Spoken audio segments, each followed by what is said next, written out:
Whether you've read the A Song of Ice and Fire books or seen its television adaptation, you'll likely remember Hardhome, though in the books it has only been seen on page for a few brief references, and that will in all likelihood remain the case in any future installment. This location, and in particular its backstory, its history, have made a big impression on readers. Hardhome, by the time the refugee wildlings gather there in the latter part of A Dance with Dragons, is a ghost town. We're told that 600 years prior, the settlement of Hardhome, a place on its way to being the only true town the wildlings ever had, was destroyed in a dramatic fashion. And it's been a ghoul-haunted ruin ever since. In fact, the actual textual references to Hardhome are so very brief that we can cover the main description now in its entirety. Arthur York scowled. I'm no ranger, but Hardhome is an unholy place, said. Cursed. Even your uncle used to say as much, Lord Snow. Why would they go there? John had a map before him on the table. He turned it so they could see. Hardhome sits on a sheltered bay and has a natural harbour deep enough for the biggest ships afloat. Wood and stone are plentiful near there. The waters teem with fish, and there are colonies of seals and sea cows close at hand.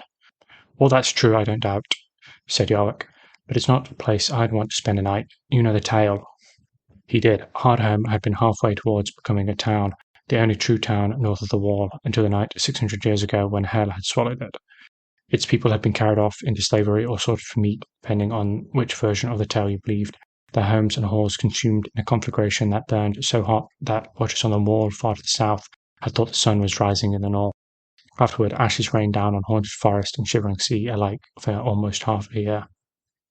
Traders reported finding a nightmarish devastation where Hardhome had stood, a landscape of charred trees and burned bones, waters choked with sullen corpses, blood-chilling shrieks echoing from the cave mouths that pocked the great cliff that loomed above the settlement. 6 centuries had come and gone since that night, but Hardhome was still shunned. The wild had reclaimed the site, John had been told, but rangers claimed that the overgrown ruins were still haunted by ghouls and demons and burning ghosts with an unhealthy taste for blood.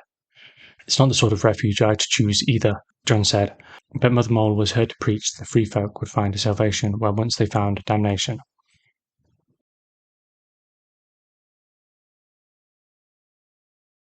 There are other references to Hardhome, but none with any further details to that ancient event that happened there. With a mystery like this, the amount of actual textual content is so limited that any answer to the question of what happened to doom Hardhome is going to be speculation. In fact, it's worse than that. With 600 years between the time the event took place and the current day of our story, we can't trust what few details we do have. 600 years puts the destruction of Hardhome contemporaneous with other pieces of Night's Watch lore like the Rat Cup, which has obviously been embellished perhaps from some kernel of history into folklore or mythology. Hardhome also gets mentioned by Arya as one of Old Nan's stories, which, while no doubt containing some mix of truth, are also pretty explicitly shown as fairy tales, folklore. Especially troubling is that we're getting the information we have not from a named source, but rather only Jon Snow's received wisdom. The story about the destruction of Hardhome hovers on the borderline between historical event and myth or ghost story.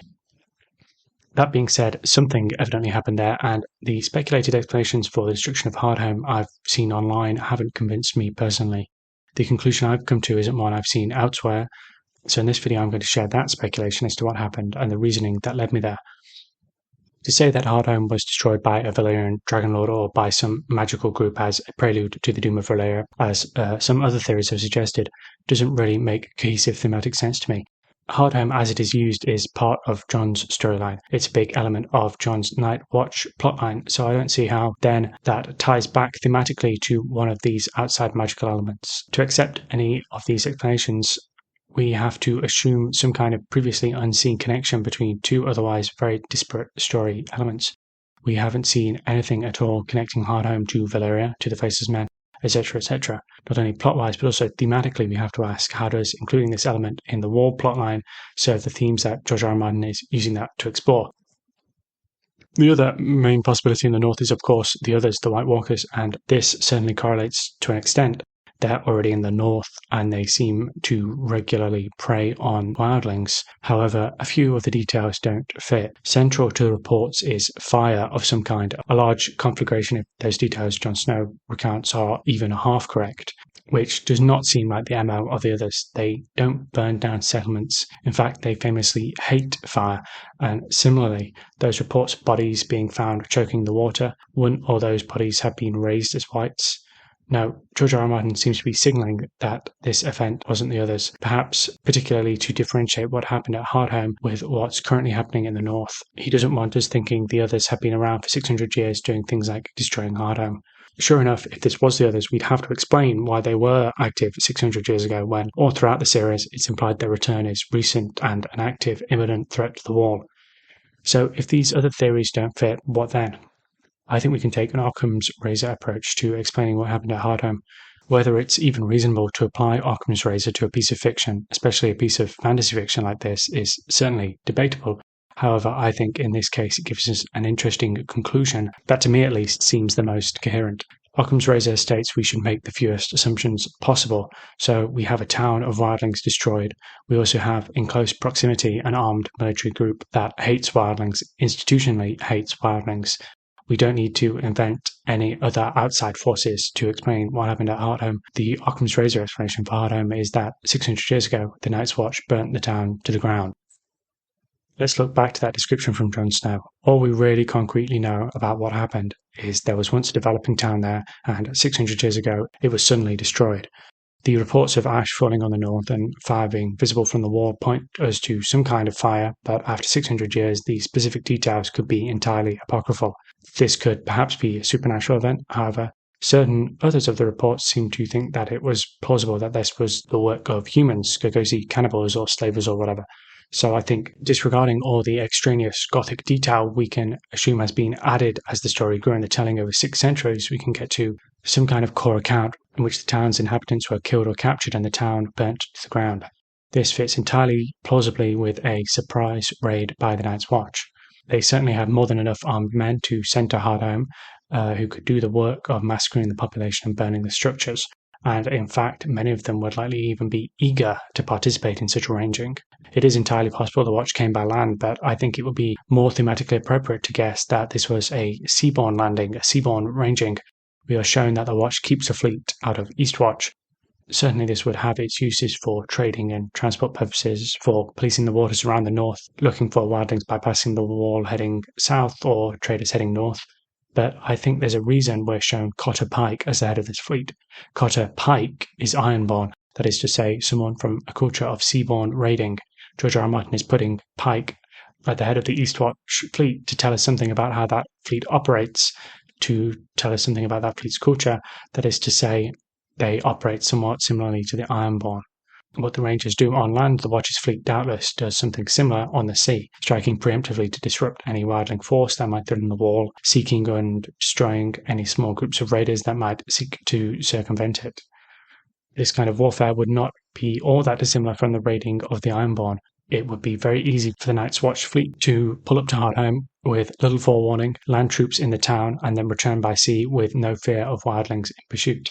Perhaps it wasn't a raid intended to wipe out this town from the start. Perhaps it was only intended to be an attack against the fighting population of the town. But things got out of control and turned into a massacre of all inhabitants in the heat of the moment, like the breakdown in discipline we saw at the Crestus Keep mutiny and later John's assassination. However, I think if we look at the motives, there's reason to see this as a deliberate act ordered by the Watch. In a cruel way, the logic for the Night's Watch to destroy Hardhome does make a certain amount of sense. We hear from Jon Snow about what a great strategic position Hardhome is in. Urban centres are rare enough in Westeros south of the Wall. Having an actual town and a trading port to boot would really shift that balance of power between the Watch and the Wildlings. When we're told about Hardhome, we're given a very clear signal of its potential. We hear about its resources, its harbour, its wood and its stone. Why would we mention that if it wasn't to set this up in some way to be a threat to the status quo at the Wall? We can already see developing the arguments that the strongly anti-wildling Night's Watch would use at this time. Think of the Watch receiving those reports of Hardhome's resources, the population they can support. Think of all the value that could flow through that big natural harbour from traders we know are eager to visit the north. How quickly could that population grow? How long until they have the economy to import good steel from traders coming to that bay? Or even facilities to smelt it themselves, workshops churning out swords and arrowheads to rain down on the Wall? Are those caves in the cliffside or mines? How long until blacksmiths, artisans, traders from the south come and settle in Hardhome? One may have tried it already. How long until they throw up walls with that plentiful wood and stone? How long until they start building ships? How long until Hardhome is a full-fledged town, and then not just a town, but a capital of the wildlings, a seat with a king beyond the wall, a capital that the Watch might not have the power to take? No, the only option is to strangle Hardhome in the crib. The kind of preemptive strike we've seen advocated for again and again by elements of the Night's Watch all through A Song of Ice and Fire, the very elements that Jon Snow is contending with in his attempts to reform the wall in A Dance with Dragons when he sends ships to Hardhome. Those who hate and fear the wildlings whose only model for interacting with them is conflict. We can guess from the modern-day story that Hardhome is part of exactly what attitudes to Hardhome would have been like 600 years ago. We can also see there is a slightly gangsterish economic argument for the destruction of Hardhome. Don't forget the wall points both ways. It's keeping the wildlings out of Westeros, but it's also keeping Westeros from integrating the wildlings and the lands beyond the wall. North of the wall has a lot of valuable trade goods, fur, ivory, slaves, and there are a lot of things they would want from the south. Left to its own devices, there would certainly be a healthy trade between the south and the north, and across the narrow sea too. The Night's Watch happens to be sat right on top of this trade, and there are no doubt elements who are well aware of this power. The Watch are a defensive military organization, but that certainly doesn't stop them from being corrupt, from exploiting their military power for economic means. In fact, that corruption, that diminution of the Watch from their chivalric storybook ideal is one of the key themes of the story. In the status quo, someone who wants to trade with the wildlings goes through Eastwatch. Hardhome, developing as a rival trading centre, would have given those in the Night's Watch who profit off the Eastwatch trade a big economic incentive to advocate for its destruction. They don't want to see the North integrated into the shared economy of the Seven Kingdoms and the Narrow Sea. They want to keep their position of power on top of the flow of trade.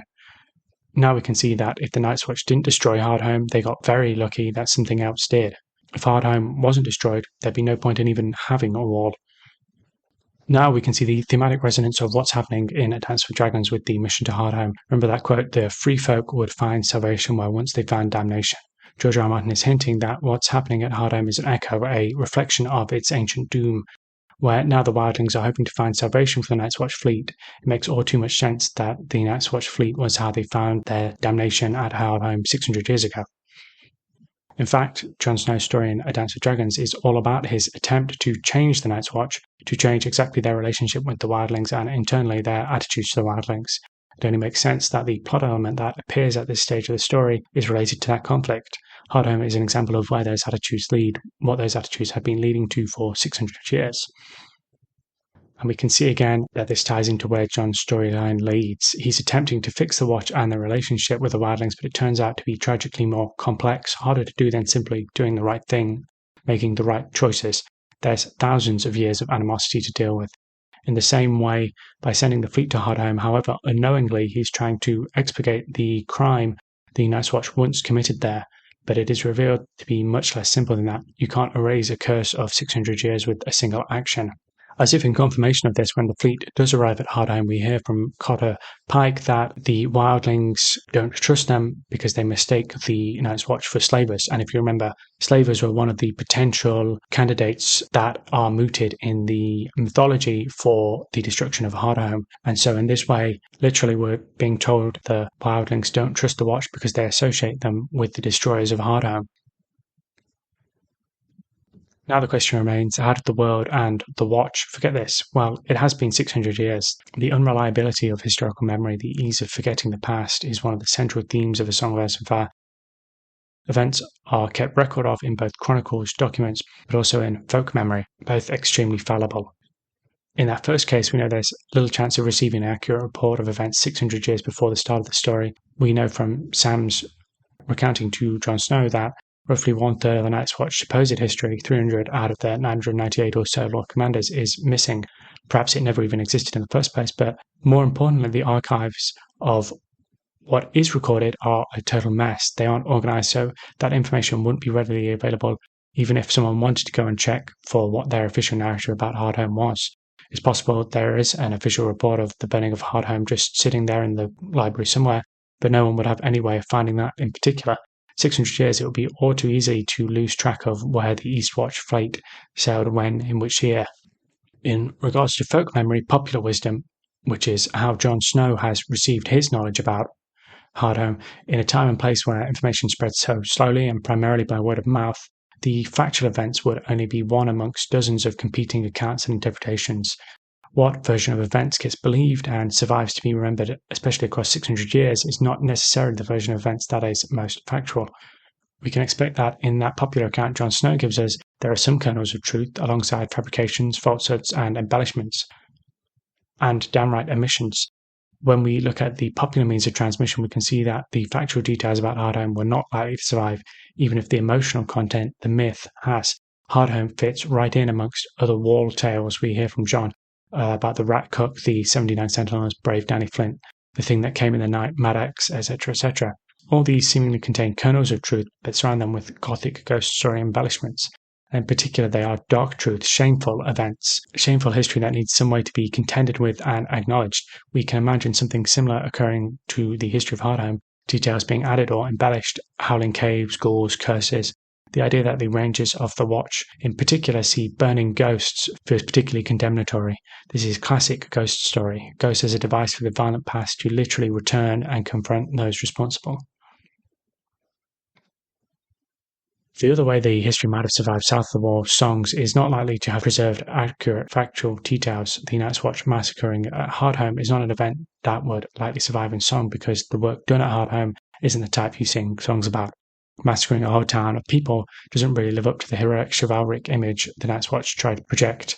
Songs, at least as the Night's Watch use them, are a type of propaganda. Darren, the singer, is assigned to propaganda duty in Eastwatch. When the Watch burned Hardhome would not be a song that would garner many recruits or win over many supporters among the noble houses, and it wouldn't be a particularly fun song to sing in a drinking bout either. It's also entirely possible that what happened at Hardhome just wasn't that notable at the time. There could have been 10,000 small towns, fortresses, camps burnt like that in the thousands of years of history of the Night's Watch. In fact, there probably was. There's a reason the only structure north of the wall of any note is Craster's rather pathetic keep, him a friend of the Watch, and there's a reason the wildlings so vehemently hate the crows. Hardhome could have just been a particularly violent example of something the Watch were doing semi-regularly, or something that only became notable in retrospect because of the folklore that came to surround the place it occurred. Maybe the legend of Hardhome is so popular because it speaks to something that has happened possibly hundreds or thousands of times. On the other side of the wall, we can see the way that Hardhome has been internalized as a lesson for the wildlings. If they really haven't tried to burn another town after Hardhome for 600 years, the burning of Hardhome has been a resounding success for the Night's Watch, at least the Night's Watch in its old mode of trying to obstruct and repress the wildlings. In that regard, the wildlings too have remembered what happened at Hardhome, at least in a folklore, folk memory kind of way. The moral of the story is that if the wildlings try to build a town, it will be destroyed by some kind of horrible force. It doesn't really matter for practical purposes if that is the Watch or Skogosi or slavers or something more supernatural. In fact, even at the time, it may not have been exactly clear to the wildlings who it was that destroyed Hardhome. Certainly, there would have been survivors, but their accounts would have been just one rumor among dozens. Without any central body, any central organization, there would have been no one official wildling narrative about Hardhome. It shouldn't be surprising that 600 years later, only the more lurid tales of slavery and cannibalism have survived. But the reputation, the message, is not about factual content. I believe this is the commentary that George R. R. Martin is provoking with Hardhome. Even things that have been forgotten factually linger on in unconscious memory. The reputation of a place, the perception of a place, the stories told about it.